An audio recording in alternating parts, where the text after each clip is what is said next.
au président. waaw mais xam nga Macky Sall dès le départ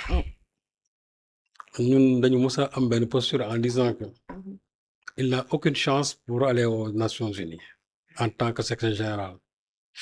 biñ koy wax aussi dañ ko teg ci ay fait ci xam-xam ci ay analyse bi ñu njëkkee def le débat public Macky Sall moo nekkoon avant dernier dans les sondages moo nekkoon avant dernier Greenspan bi nga xam ne tey moom moo génn ci vote indicatif bi moo nekk en tête de liste kooku débat public bi boo gisee sondage moo nekkoon en 3e position Caroline Birket bi nga xamante ne Rodrigue Birket bi nga xam ne moo nekk en 2e position moom moo nekkoon en 1re position bi ñu njëkkee def le débat public sondage yooyu donc soo gisee tendance bi nga xam ne fi nekk ni moom mooy destiné woon Rebecca Greenspan boobu am na 10 encouragement ci vote yi parce que vote yi dafa am ñetti pàcc encouragement découragement ak sans opinion mooy abstention yi Greenspan moom am na 10 encouragement 10 déjà waaw ba pare am benn découragement ba pare am 4 sans opinion mooy ñoo xam ni ils ne sont pas prononcés ki topp ci moom am na 9 encouragement 2 découragements ba pare am 4 aussi qui ne sont pas prononcés Raphaël Grossi bi ci topp moom am na 7 encouragements 2 découragements am je crois 8 ou 6 yu nga xamante ne 6 qui ne sont pas prononcés. waaw léegi soo jëlee par exemple trio boobu déjà qui se dégage Macky Sall bu ñu doon def l'analyse même s'il est à la 5e place mais Macky Sall a obtenu le pire score. Pourquoi? Parce que Macky Sall 7 découragements la am 7 découragements la am 5 ou 6 encouragements am 7 découragements am 2 opinions yi nga xam ne ne sont pas prononcées donc boo xoolee découragement yi Macky Sall moo ci ëppale te découragement yi ci la ñuy xayma ñi nga xamante ne ñoom am nañ chance pour jàll ak ñu dul jàll vote bu njëkk bi nag soo ko xoolee vote d'orientation la c'est-à-dire que c'est un vote indicatif mais c'est pas un vote définitif mais vote boobu dafa am lu bari loo xam ne mën na ko feeñal par la suite parce que bu njëkk c'est-à-dire premier tour boobu noonu dañ ko defoon à bulletin anonyme kenn xamul ku voté parce que ñi doon voté 15 lañ mooy les 10 membres non permanents du conseil de sécurité et les 5 membres permanents qui détiennent le droit de veto léegi nag ñi nga xamante ne actuellement ñooy dégagé wu tendance boobu pour ñu mën cee jël kenn il faut que ñu gis par exemple au prochain vote parce que prochain vote bi les membres du conseil de sécurité ñi am droit de vote droit de veto ñooñu dañuy am maintenant des bulletins rouges yeneen 10 membres yi ñoom ay bulletins blancs la ñuy am su boobaa nag danañ xam ndax am na veto wala amul veto parce que le seul problème mooy bu mu am veto su fekkee ne am na candidat boo xamante nii ak lu ñu mën a wax yëpp amul benn veto kooku mën nañ ko proposer à la plénière mais su fekkee ne nag même am nga 10 encouragements ba pare am benn veto su boobaa dañuy remettre carte gi c'est-à-dire on remet ça encore en jeu mais soo xoolee ni muy doxee nii ki ci gën a am chance mooy Rebecca bi ñuy wax léegi avec 10 encouragements ba pare am benn vote découragement léegi vote découragement boobu xamuñu ndax rouge la xamuñu ndax blanc la mais au prochain scrutin ci lañ koy xam prochain scrutin nag su ñëwee ñu fësalaat loolu mu nekk benn bulletin boo xamante ni blanc la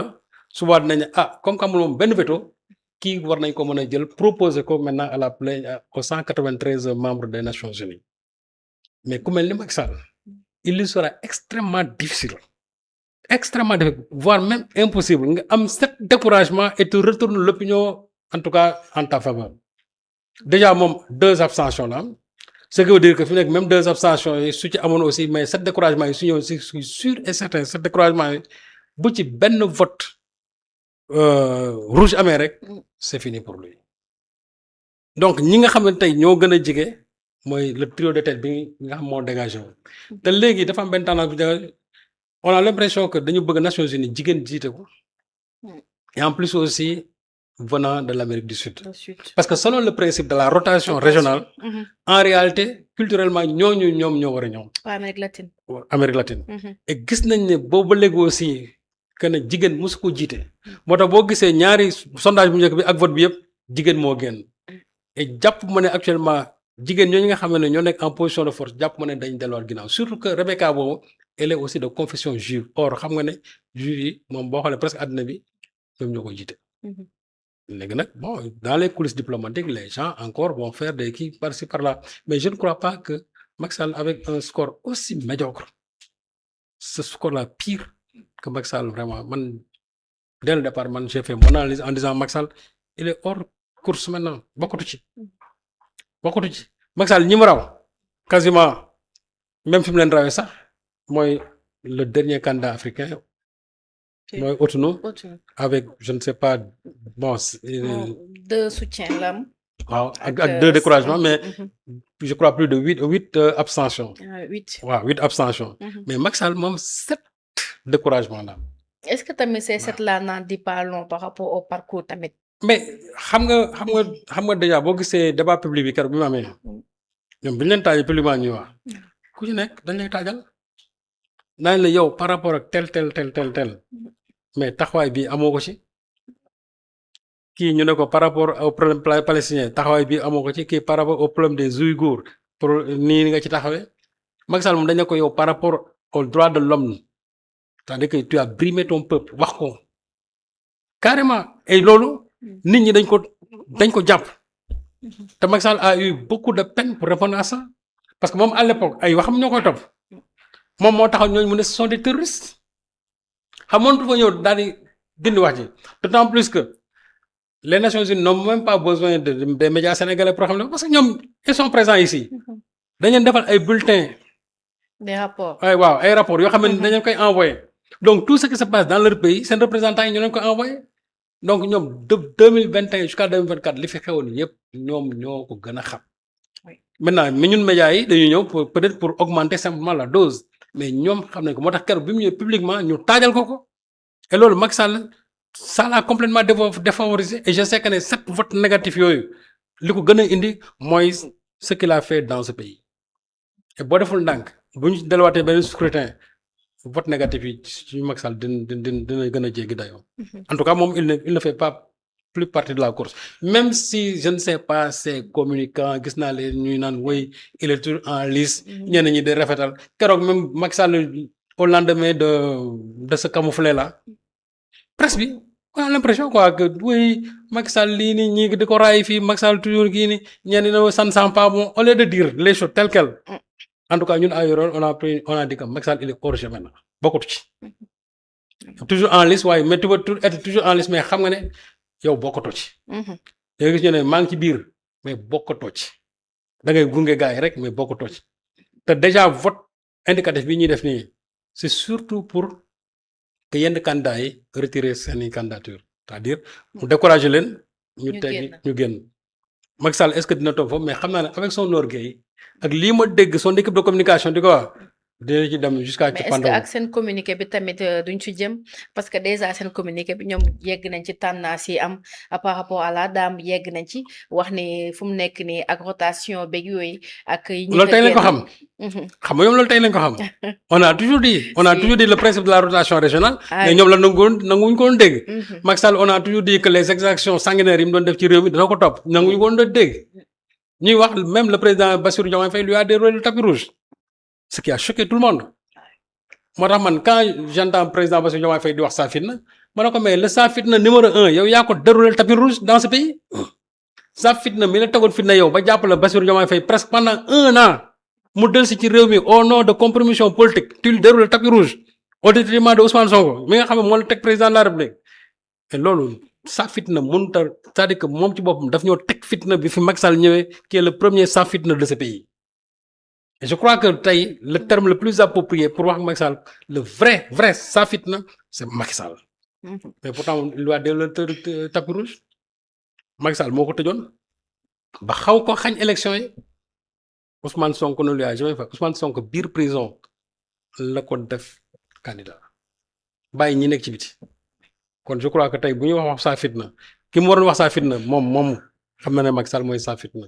saa fitna moomu nag. il a appris à ses dépens aux Nations Unies parce que fitna bi mu tegoon Sénégalais yi moo feeñ dans le vote négatif qu'il a eu avec ses 7 découragements. waaw. donc la venue yeeg ñëw beeg ak poste yi mu def par rapport ak sénégalais yu ko teertu ça n'a servi à rien. mais ça ne sert absolument à rien. Mhm. d'ailleurs Macky Sall bi muy ñëw fii li mu gënoon a bëgg mooy une sorte de réhabilitation politique. Mhm. que xam na ne bu demee Nations Unies foofu perte peut-être dellusiwaat Sénégal du ko jafe parce que il fallait toujours un premier pas. imagine su ñëwul woon heure bi mu raté affaire bi bëgg a dellusiwaat ci réew mi dina métti parce que lan lay war a mën a lay ba ñëwaat ci réew mi parce que su boobaa du ne président lay seet si parce que su boobaa luy wax mais ci këram lay ñëw seet si ay militants mu nekk loo xam ne Sénégalais yi duñ ko nangu mais c'était le meilleur moyen su ñëwee ne day seet si président déjà am na une ouverture peut-être jàpp ne bu subaa buy raté Nations Unies. léegi bu bëggee rebondir sur le plan politique il ne lui sera pas difficile de revenir dans ce pays mais nag xam ne la fi nekkoon dem ba léegi les mêmes rancœurs à son encontre ba léegi mi ngi fi li ñu ko jàppaloon en tout cas man de j'en fais partie parce que man daf maa tëj injustement man moom j'en fais partie te fu ma toog dama koy revendiquer Bassirou Diomaye Faye nag su ko neexee moom wàllam mën na ko baale d'accord mais ñun ñi Macky Sall tegoon fitna ñun moom loolu duñ ko mës a baal ça moom c'est clair et net léegi nag moom il va revenir dans ce pays peut-être pour recoller les morceaux recoudre son parti qui est aujourd'hui complètement en lambeaux mais am na benn xeex bu koy xaar moom Diomaye Faye parce que transhumant yëpp ci partem la ñu jógee transhumant yëpp ci partem la ñu jógee. ba tax sax waa APR dañuy jàppale Pastef. voilà gis nga. moo tax gis nga lépp looy def rama. sóoraale ci suba. APR ba ñuy jël nit ñi. di débaucher yenn maires yi di forcer les gens à la transhumance xalaatuñu woon ne tey dinañ nekk ci posture bii parce que buñ ko defoon peut-être li leen dal tey du leen dal mais ñoom li ñuy ŋaañu nii mais ils l'ont pratiqué dans le passé tey nag qu'ils sont de l'autre côté su leen neexee ñu yuuxu jooy parce que yat wi dal na seen kaw parce que sóoraale woon ne tey ñoom dinañ egsi fii moo tax ma ne Macky Sall la première bataille bu muy mener c'est pas contre Ousmane Sonko de la première bataille qu'il va mener c'est contre Bassirou Diomaye Faye qui a presque les 3/4 de son parti ci moom la ko jëlee maires yooyu mu wax yëpp ce sont les maires de l'APR donc loolu moo waral ñoom seen communiqué bii am mais nag loolu bataille la boo xam ne ñoom seen biir la et peut-être benn information may jàllale boobu léegi déggu leen Farba Ngom wax dara mais tekk on n'est pas entendu ma wax leen fii leen demain il paraît que dafa nekk France di faju bu ngeen déggee Farba Ngom taxaw ne day jàppale Diomaye bu mu bett kenn. Farba Ngom lu leer laa la wax. léegi yow de Macky Sall. dama ne bés bu nous sommes en politique. Rien n'est figé politique léegi. Si c'est Bassirou Diomaye Faye qui a osé faire ça à Ousmane Sonko vous ne pensez pas que Farba Ngom demain il peut laisser Macky Sall de côté pour gérer ses propres intérêts parce que Macky Sall ne gère plus ses intérêts mais moom il a des intérêts à préserver moo tax ma ne la bu subaa Rama. bés bu ngeen déggee Farba Ngom daal ne je soutiens le président Bassirou Diomaye Faye bu mu leen bett lu leer laa wax kañ. dina doon surprise kon. ça ne sera même pas une surprise. loolu nekk surprise aujourd'hui dans ce pays là les changements le retournement de veste là waratul bett kenn en tout cas man de personnellement man Serigne Saliou man moom bu ma ko suba bu nga ko déggee nee na waxoon naa la ko. Et il y a une forte probabilité que demain nga dégg un Farba Ngom taxaw daal ne je soutiens le président Bassirou Diomaye Faye. À noter. que tu as noté. La notion de griot moom c'était pendant le pouvoir rek. D'accord. Aujourd'hui Macky n'est plus au pouvoir. Cette notion de griotisme là sans parce que Macky gère ses intérêts. Mais si demain Diomaye gère ses intérêts, il va déplacer ça en devenant le griot peut-être de Diomaye, c'est pas.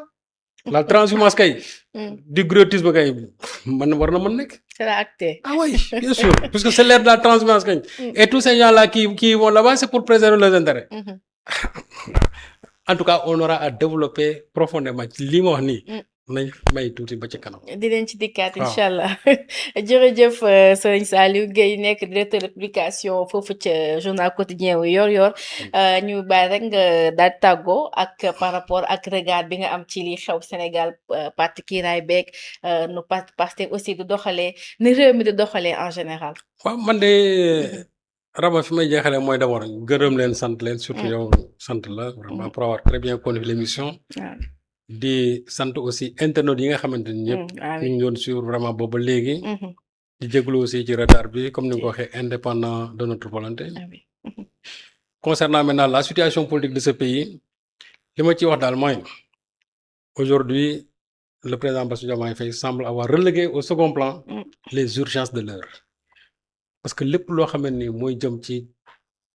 jafe-jafe askan bi Mhm. bëgg-bëgg askan bi enseignement